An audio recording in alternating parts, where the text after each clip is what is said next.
एक लोकगीत आप लोगन के समक्ष प्रस्तुत बा। श्रोतागण का बार बार प्रणाम पहले ही बचरण छुई के जौन कुछ त्रुटि हो आप लोगन माफ़ करी हा। हम भोजपुरी गायक विजय यादव की तरफ से आप लोगन का बार बार प्रणाम पहले ही बा। भगवान सुखी रखें। लोकगीत वही भैया की जवन मजा, अरे जवन मजा आम के चटनिया में, वो जवन मजा आम के चटनिया में, उबा गुड़ धनिया में नाही। जवन मजा आम के चटनिया में, उबा गुड़ धनिया में नाही। गुड़ धनिया में नाही, गुड़ धनिया में नाही, गुड़ धनिया में नाही। जवन मजा आम के चटनिया में, जवन मजा आम के चटनिया में, उबा गुड़ धनिया में नाही।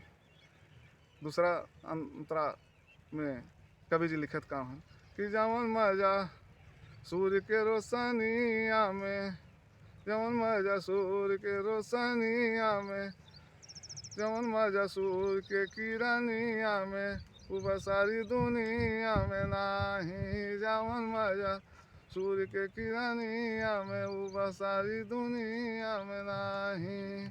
जवन मजा आम के चटनिया में, उबा गुड़ धनिया में नाही। तीसरी लाइन में कवि का लिखत हूँ कि जवन मजा, अरे जवन मजा अपनी दुल्हनिया में, अरे जवन मजा अपनी दुल्हनिया में, फिल्मी हीरोइनियन में नाही। जवन मजा अपनी दुल्हनिया में, फिल्मी हीरोइनियन में नाही। जवन मजा, जवन मजा हरि के भजनिया में, जवन मजा हरि के भजनिया में, उबा सारी दुनिया में नाही। जवन मजा हरि के भजनिया में, उबा सारी दुनिया में नाही।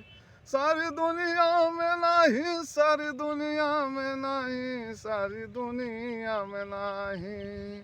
जवन मजा हरि के चरनिया में, उबा सारी दुनिया में नाही। जवन मजा आम के चटनिया में, उबा गुड़ धनिया में नाही। जवन मजा, जवन मजा अपनी दुल्हनिया में, फिल्म हीरोइन में नाही।